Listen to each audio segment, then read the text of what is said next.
Today I tell you the story, inspired by the stillness of Loch Morar, and as I begin to paint, it will come to life.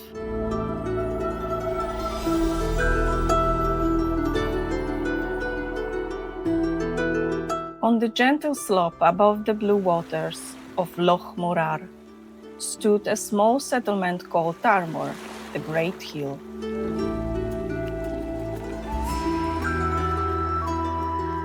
It was surrounded by the wide stretches of heath, and narrow stone paths led to the cottages into the ancient shadowed forest.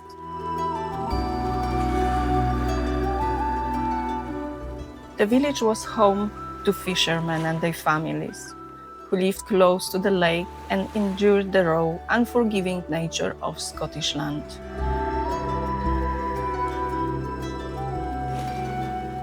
They believed the lake was a sacred place, a quiet threshold between the world of living and the world beyond. Their lives depend on its mercy, so they tried to treat it with deep respect, almost with fear, as if it were listening.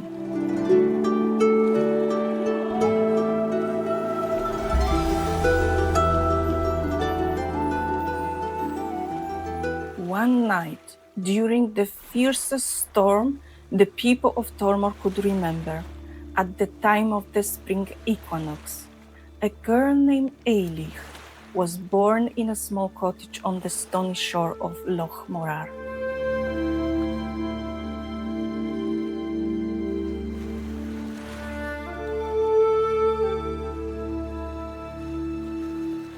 She was the fifth of the youngest daughter.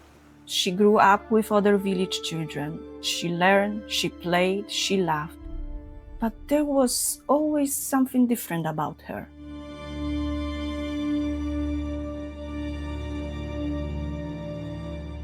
She often spent her free time by the lake, standing quietly and gazing into its deep blue waters.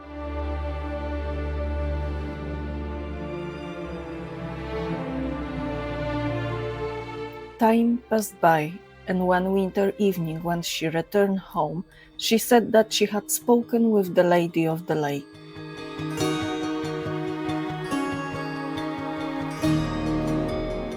She said her name was Neve, and that she came to her in whispers carried by the wind.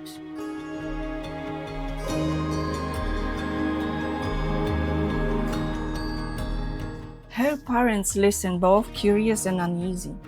Like the other villagers, they believed that the mysterious lady lived in the lake. People say they sometimes saw her pale from moving through the mist, but no one ever dared to speak to her.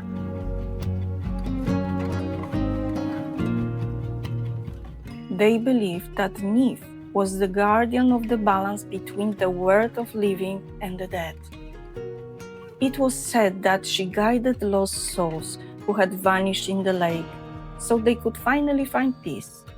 Some believed that in her form were echoes of ancient druids who honored the power of water and earth.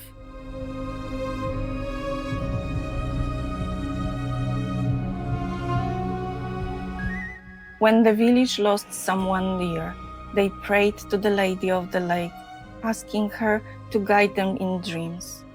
They believed that if someone heard her song at night, it meant they were not alone, and their love could endure even the darkest waves.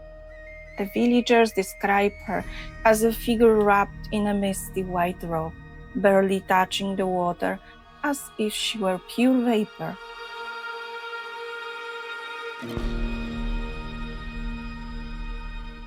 Her face was said to be delicate, almost transparent, and her eyes shone in the moonlight.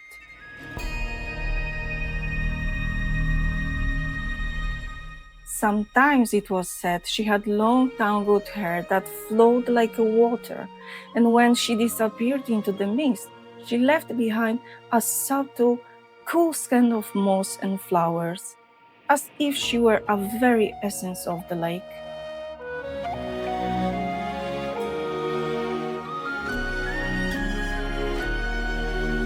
Her parents listened to their daughter's stories about how Neve was displeased with their catches and how, for the gifts she gave them, she demanded a price in return.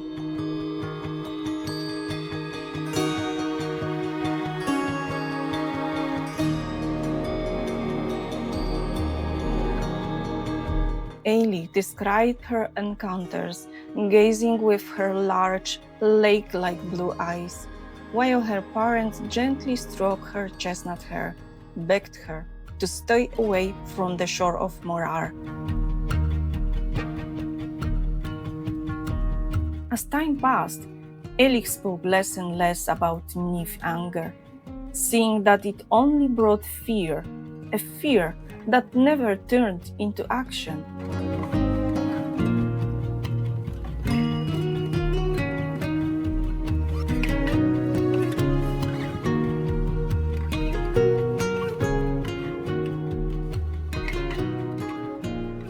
Eilidh was friends with only one person in the village, a boy named Aonghus. Aonghus was born in the same village as Eilidh, right by the shore of Loch Morar, in a cottage with a view of the lake. He was 1 year older than her, with fair skin, freckles that sparkled on his nose, and dark curly hair. He was talented, loved to tell stories, and knew every path in the forest around the lake.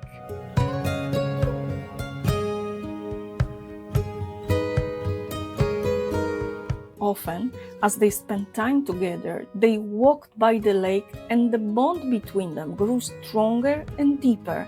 They could gaze into each other's eyes for hours without saying a word, feeling a unity and understanding. Their love grew shyly in their hearts, spreading around them an aura of calm and warmth.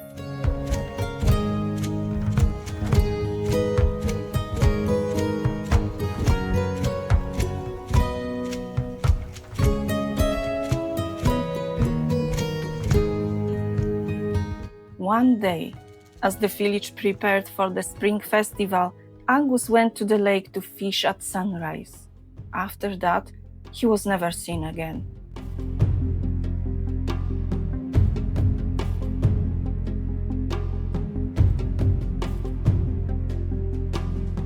They searched for him everywhere, through the forest and along the shore, but he had simply vanished, as if he had gone beneath the earth.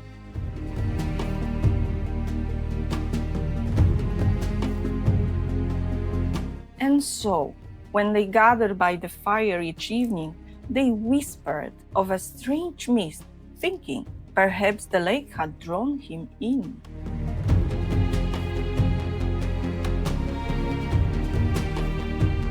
Yet, despite his disappearance, his presence never left Eilidh.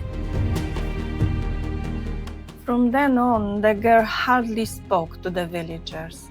She devoted all her time to visiting the lake, whispering to it, and clutching the pebble at her neck that Aonghus had given her.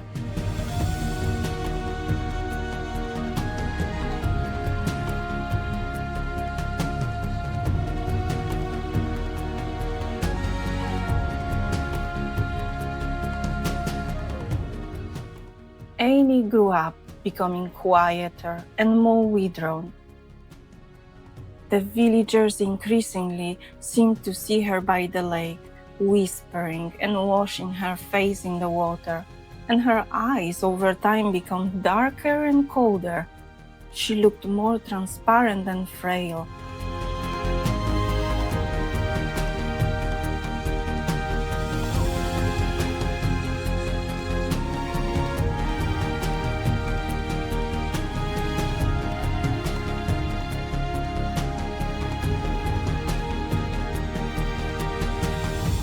The night of the spring equinox arrived, and the young Eilidh, as if transformed, smiled with pale face as she hugged her parents and siblings. She assured them that her grief was over and that she had found peace.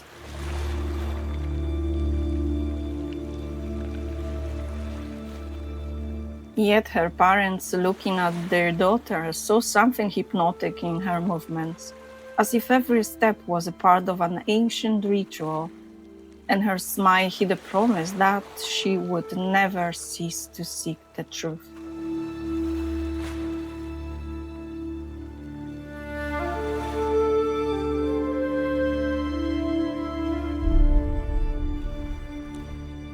That same night, Eilidh vanished, and her disappearance was mourned by generations to come. They recalled the terrifying storm that flooded the village and destroyed the villagers' homes.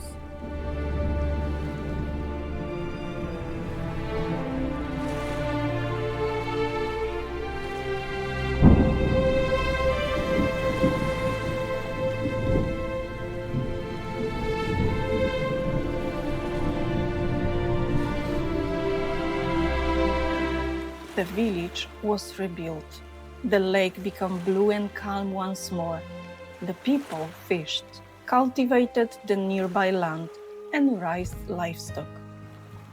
Balance returned, which the villagers nurtured, allowing the lake to rest and increase its bounty.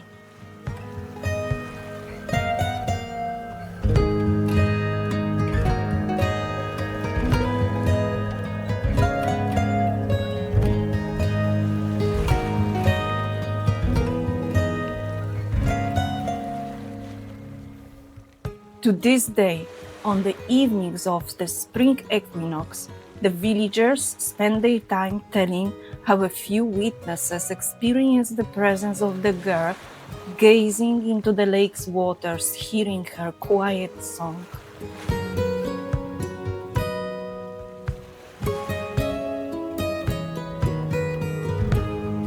They see how the lake swallowed her body and become a part of it, and her song became barely audible amidst the crash of the waves.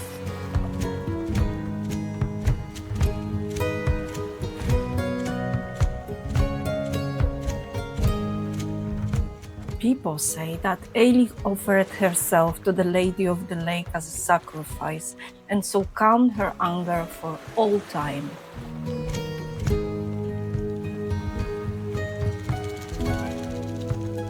She became the guardian of this place, and her song carrying love and loss still echoes amid the waves.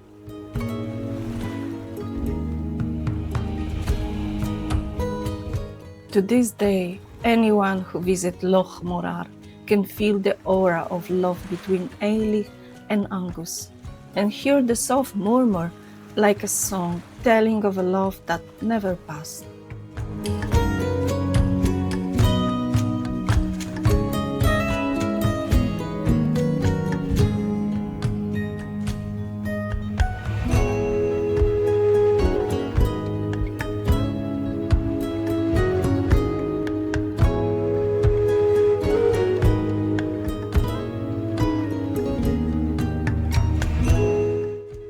This is where the story comes to an end.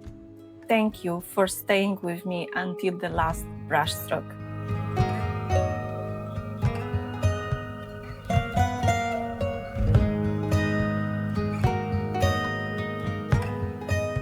I hope this day brought you a moment of stillness, perhaps even a quiet emotion, as it did for me while creating it.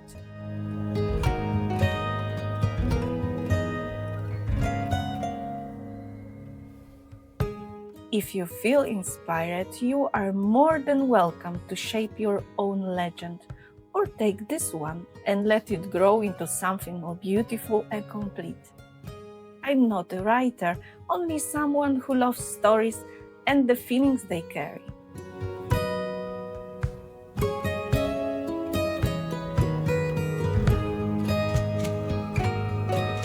If you have a favorite Scottish legend, or a story from your own country that lives close to your heart, please share it with me in the comments. I would truly love to read it. as this kind of stories meant more to me than I can say. Bye, until the next time.